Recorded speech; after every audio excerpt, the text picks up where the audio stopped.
Hello everyone, welcome करता हूं मैं अपने यूट्यूब चैनल जुडिशियल अड्डा पे। आज की इस वीडियो में जैसा कि आप लोगों ने थंबनेल से भी जान गए होंगे कि हम लोग धारा 32 को, भारतीय साक्ष्य अधिनियम के धारा 32 को डिस्कस करेंगे, यानी कि सेक्शन 32 को डिस्कस करेंगे जो कहता है डाइंग डिक्लेरेशन के बारे में। हालांकि इस सेक्शन 32 में 8 सब सेक्शन है, बट जो एग्जामिनेशन पॉइंट्स ऑफ व्यू से अगर हम देखें तो डाइंग डिक्लेरेशन यानी कि सब सेक्शन 1 बहुत ही इंपॉर्टेंट है।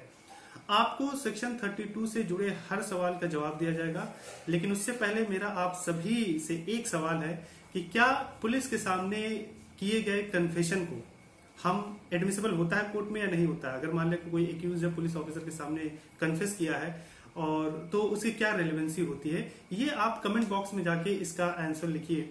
यस और नो में उसकी रेलेवेंसी होती है या नहीं होती, यस और नो में जवाब दीजिए। और आपको अगर कोई एक्सप्लेन करना हो अपने आंसर को तो आप एक्सप्लेन कर सकते हैं। जिनका जवाब सही होगा और अपने आंसर के साथ आप ईमेल भी अपना लिख देना।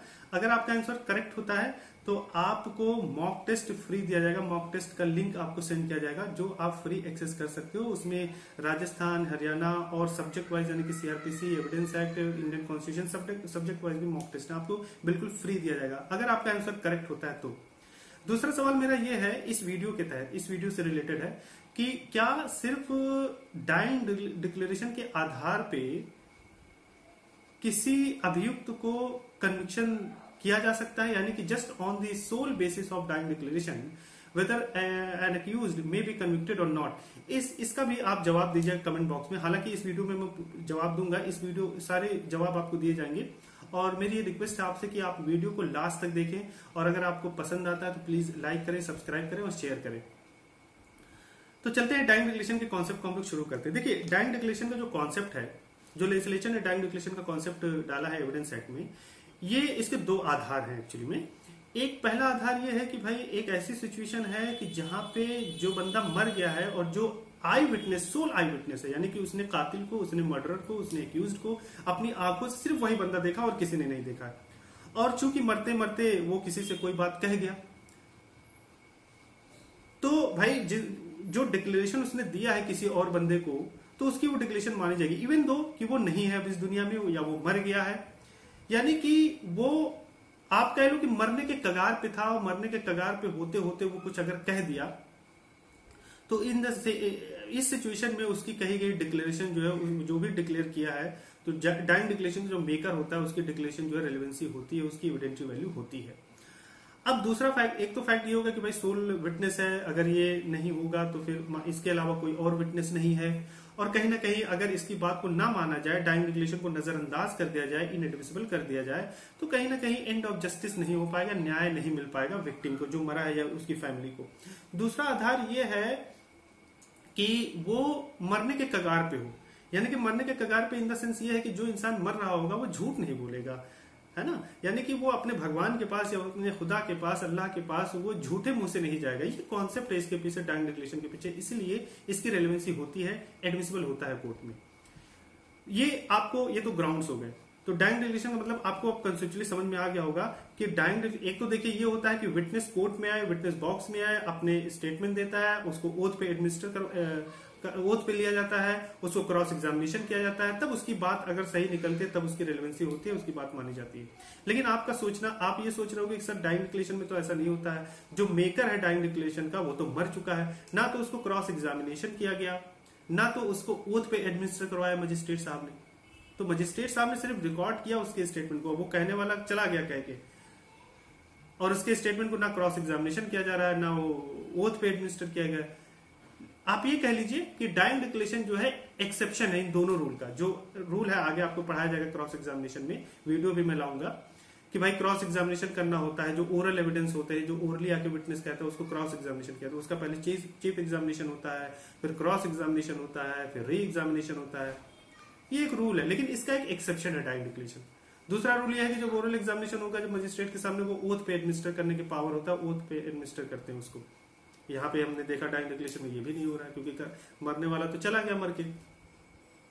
दूसरी बात कि जो सुनी सुनाई हियर से एविडेंस होता है वो जनरली क्या होता है कि नॉट एक्सेप्टेबल होता है, इनएडमिसिबल होता है। लेकिन डाइंग डिक्लेरेशन आप कह सकते हैं कि ये एक एक्सेप्शन है, अपवाद है इस रूल का कि सुनी सुनाई हुई बात नहीं। जैसे कि मान लिया कि जो आदमी मर रहा है, मिस्टर ए मर रहा है, मिस्टर ए कहते कहते मिस्टर बी को कुछ कहा कि हमें जो है फलाने आदमी ने मारा था और मर गया इतना कह के, तो बी जो है उसकी सुनी हुई बात जो है आके अगर कोर्ट पे कहे तो क्या इसकी रेलेवेंसी होगी? यस होगी। दो अगर एक देखा तो हियर से एविडेंस है, लेकिन इसकी रेलेवेंसी होगी चूंकि डाइंग डिक्लेरेशन है। तो ये हमने एक ग्राउंड, एक कॉन्सेप्चुअल आपको मैंने बता दिया। अच्छा, लीगल मैक्सिम को हम देख लेते हैं। डाइंग डिक्लेरेशन के कॉन्सेप्ट के साथ एक लीगल मैक्सिम है जिसे आप कह सकते हैं नेमो मोरिटरस प्रेसुमिटर मेंटायर, यानी कि आपको जो नीचे लिख के आ रहा है उस ये मैक्सिम है। इसका मतलब ये होता है कि a man will not meet his maker with a lie in his mouth. A man will not his maker with a lie in his mouth, यानी कि एक आदमी जो मर रहा है वो मरते मरते अपने मुंह में झूठ लेके नहीं जाएगा अपने मेकर के पास, अपने गॉड के पास। ये एक लीगल मैक्सिम है जो इस सेक्शन से, इस कॉन्सेप्ट से एसोसिएटेड है। At the time of writing the main examination on the dying declaration आपको ये मैक्सिम लिखना होगा। अगर आप लिखते हैं तो अच्छे मार्क्स आपको मिलेंगे। अब हम दूसरी चीज देख लेते हैं सब्सटेंशियल पीस ऑफ एविडेंस के बारे में, यानी कि डाइंग डिक्लेरेशन जो सब्सटेंशियल पीस ऑफ एविडेंस होता है। सब्सटेंशियल पीस ऑफ एविडेंस देखिए इस आधार पे आप कहेंगे कि डाइंग डिक्लेरेशन को बिना कोरोबरेट किए हुए भी ये जस्ट आप ये कह लीजिए कि सोल बेसिस हो सकता है कन्विक्शन का। अगर देखिए एक अगर डाइंग डिक्लेरेशन वो ट्रू है या आप कह लीजिए वॉलंटरी है, स्वेच्छा से डाइंग डिक्लेरेशन किया गया था, मेंटल हेल्थ उसका, मेंटल फिटनेस जो मेकर है उसका ठीक ठाक था, दिमागी तौर से ठीक ठाक था, तो वो जो डाइंग डिक्लेरेशन दिया है उसकी सब्सटेंशियल एविडेंस माना जाता है उस टाइम पे। और ऐसा कोई रूल नहीं है कि सब्सटेंशियल एविडेंस जो डाइंग डिक्लेरेशन है उसके सोल बेसिस पे, उसके सोल आधार पे एक्यूज्ड को, अभियुक्त को कन्विक्ट नहीं किया जा सकता। ऐसा कोई रूल नहीं है। ये डिपेंड करता है case to case, circumstances to circumstances. ऐसा भी नहीं है कि हमेशा आप डाइंग डिक्लेरेशन के बेसिस पे सामने वाले को सजा दे दोगे, ऐसा भी नहीं है। और ऐसा भी नहीं है कि आप नहीं दे सकते, इसके लिए भी कोई रूल नहीं है। तो आपको देखना पड़ेगा बीइंग ए जज की किस सिचुएशन में डिक्लेरेशन दिया गया है, मरने वाले ने क्या कहा है, मरने वाले जिससे कहा है उसकी क्या ऑथेंटिसिटी है, जिससे भी कहा है उसने क्या सर्कमस्टांसेस थी, ये सब बात आपको देखनी पड़ेगी। तो आप कह सकते हैं कि डाइंग डिक्लेरेशन जो होता है सब्सटेंशियल पीस ऑफ एविडेंस होता है। अब हम आते हैं फॉर्म की बात करते हैं कि किस फॉर्म में होना चाहिए। आइदर इट मस्ट बी और it should be in oral और इन रिटेन। तो देखिए ऐसा कोई फॉर्म प्रिस्क्राइब नहीं है। ये ओरल भी हो सकता है डाइंग डिक्लेरेशन, कोई इंसान लिख के भी डाइंग डिक्लेरेशन कर सकता है। भाई हॉस्पिटल में एक मरीज है, पेशेंट है, अब वो मर रहा है, अब वो सोच रहा है कि यार मैं मर जाऊंगा, मैं बचूंगा नहीं, तो वो ठीक है पैड पे लिख के चला गया, मर गया, तो रिटेन में हो गया। या कभी कभी क्या होता है कि जो मेकर होता है उस पोजीशन में नहीं होता कि ना बोल पा रहा है, वो इतना मारा है उसको, मारने वाले ने, अभियुक्त ने, एक्यूज ने, तो बोल नहीं पा रहा तो लिखने की दूर तक बात, वो लिख भी नहीं पाएगा। तो क्या होता है सम टाइम वो इशारे से बता सकता है, साइन से बता सकता है, हिंट दे के बता सकता है, तो वो भी माना जाता है, उसकी भी एडमिसिबिलिटी होती है। तो ऐसा कुछ नहीं कि सिर्फ रिटेन में होना चाहिए तब माना जाएगा, या ओरल में होना चाहिए, या ऐसा कुछ, तीनों फॉर्म में हो सकते हैं। फॉर्मेट की अगर हम बात करें तो डाइंग डिक्लेरेशन की फॉर्मेट भी कोई ऐसा प्रिस्क्राइब नहीं है, लेकिन सुप्रीम कोर्ट ने कहा कि भाई देखिए क्वेश्चन आंसर के फॉर्म में होना चाहिए, यानी कि क्वेश्चनायर फॉर्म में होना चाहिए, क्वेश्चन फिर आंसर यस और नो में देना चाहिए। लेकिन ऐसा कोई रिक्वायरमेंट नहीं है, क्वेश्चन आंसर फॉर्म में हो या ना हो, चाहे नैरेटिव फॉर्म में हो, तो इसकी भी रेलेवेंसी होगी। ऐसा कुछ फॉर्मेट प्रिस्क्राइब नहीं है डाइंग डिक्लेरेशन का। तो फॉर्मेट भी आप क्वेश्चन में आंसर अपने लिखते समय आप आंसर लिखेंगे फॉर्मेट के बारे में।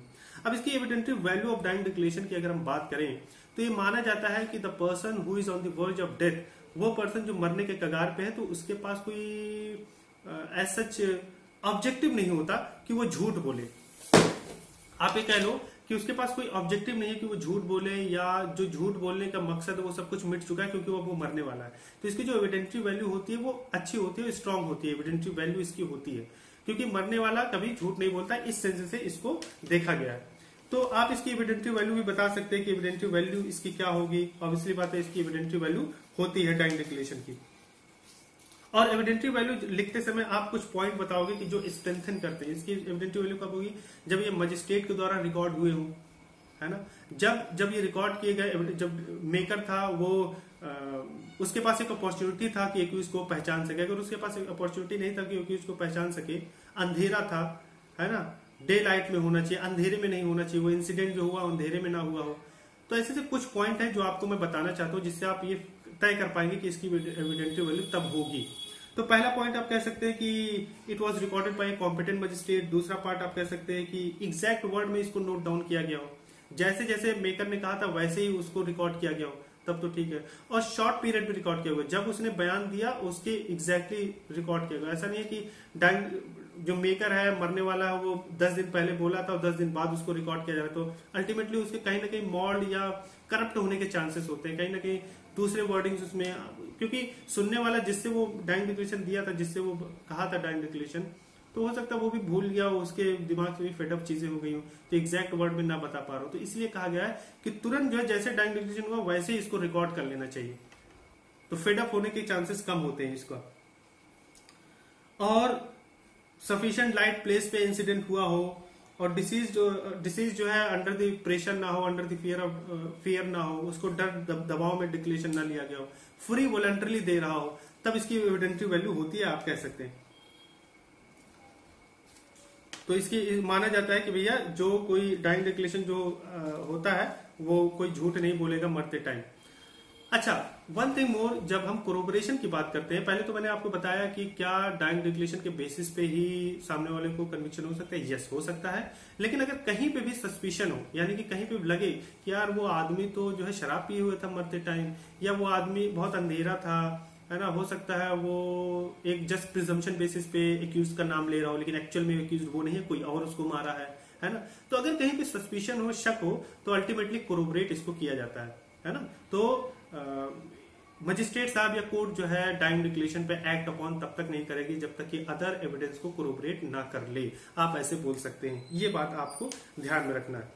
अच्छा, डाइंग डिक्लेरेशन और क्रॉस एग्जामिनेशन और एडमिनिस्ट्रेशन ऑन ओथ, ये सारी बातें आपको बता दी गई हैं।